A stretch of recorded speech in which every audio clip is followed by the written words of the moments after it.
let's explore autistic history and the Autism Wars. This is part, guess what? We're jumping out of order here. This is the introduction. It's taken me 111 videos, but I finally written one and shared it. And I have taken all the TikTok videos on the Autism Wars I have here and posted them to my YouTube channel. I love TikTok, but I find it hard to navigate, and so trying to find these videos in order for me is difficult. I can't imagine someone coming into this series who may be lost as well, but all the videos are available now on my YouTube channel at International Badass Activist on YouTube. I've also shared them on internationalbadassactivist.org. I put the YouTube channel right there on the front page with this introduction. You can click through and read along with this introduction if you like.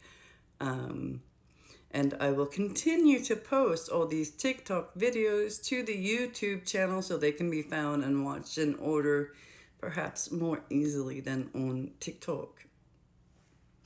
Now I'm going to share with you that introduction I wrote for this series, and it is called The Autism Wars. It says here, this series takes a look at autistic history with an autistic perspective through the lens of the Autism Wars that began in the 60s with Bernard Rimland, Ivar Lovaas, parent advocates, and Bruno Bettelheim. The Autism Wars that started in the last century are still very much in effect today. Rimland was instrumental in breaking the horrible refrigerator mother's theory introduced by autism researcher Leo Kanner and later popularized by Bettelheim. Rimland was able to achieve this success by harnessing the power of parent advocates. Breaking this myth and stigma was a powerful and incredible autism community feat that would set the pattern for the Autism Wars going forward. Unfortunately, with Rimland, this is where the good halts for autistics and the autistic community. Halts. Alright, so autistics have been in a civil rights movement for decades now. Decades upon decades now. It has taken us generations of autistic activists to finally get heard here today in 2023. This isn't a new thing that just happens right now. This is autistic advocates, autistic activists standing on the shoulders of the autistic advocates, or being lifted up by the autistic advocates and activists and our real allies each generation before. My work is based on the support of the activists that came before me and so on. And so this younger generation being heard right now is astounding and it's wonderful, but it was decades upon decades of autistics advocating and fighting the harms of these organizations and legislations to get us here. This is not magic. It just didn't happen.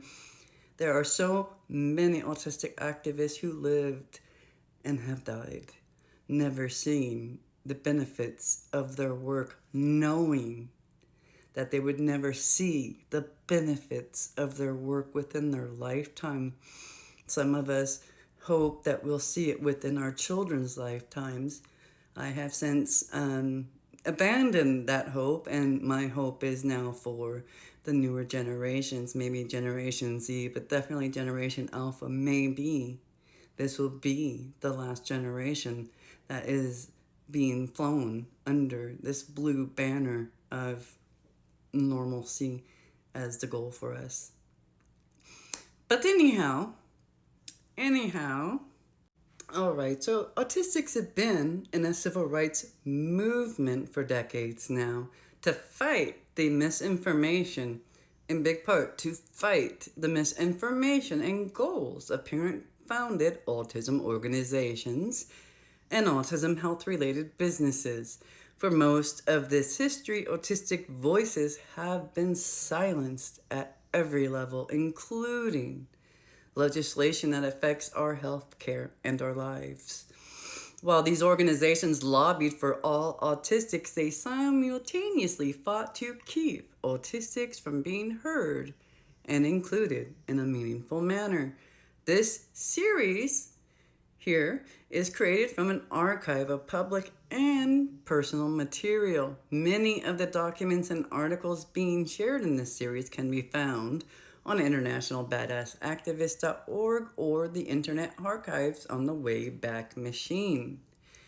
Now, autistic people, we are worthy of actual and appropriate autistic healthcare, quality of life supports, accommodations, and equity over our lifespans.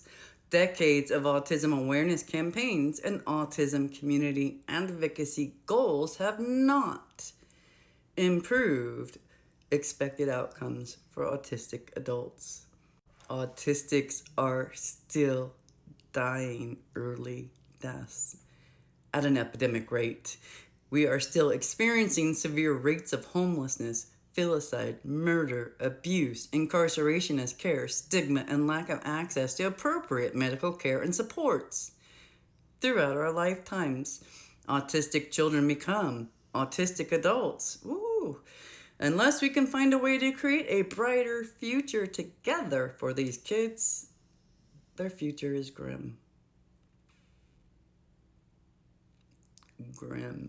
So this new generation of autistics will be attempting to survive the very same conditions and early death rates autistic adults are battling today, right this very moment.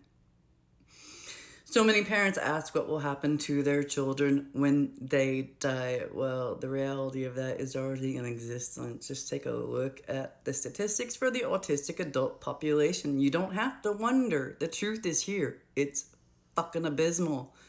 So, the other reality is even harsher and awful. The reality that parents are very likely to outlive their autistic child by years, if not decades. So for me, the better question is, how do we help? How do we help our autistic child to live a full and complete life? How do we get systems of care? How do we get systems of care and support created that actually benefit their health and wellness? How do we help ensure autistics have a voice, access to safe spaces, appropriate medical care, appropriate accommodations, housing, employment support, and overall a better quality of life for their lifespan? You know, these are questions that still need answers, right? So how do we go about that? And here's another question. Have you thought about this before? How much did the search for a cure for autism cost autistics? How much did autistic people have to pay for this search for a cure or for normalcy that was led for others by us, or led for others for us? Well, for many of us, the harsh truth is it cost us our life. We died an early death, so many of us. While others searched for the cure, autistics were dying, and they're still dying. For many of us, this price of the cure is an early death. This is the cost, the real cost, the reality of it.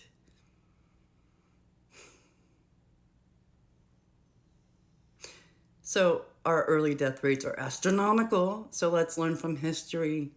So we can learn from history in this series and do better together going forward. So all autistic children can have hope for their futures too.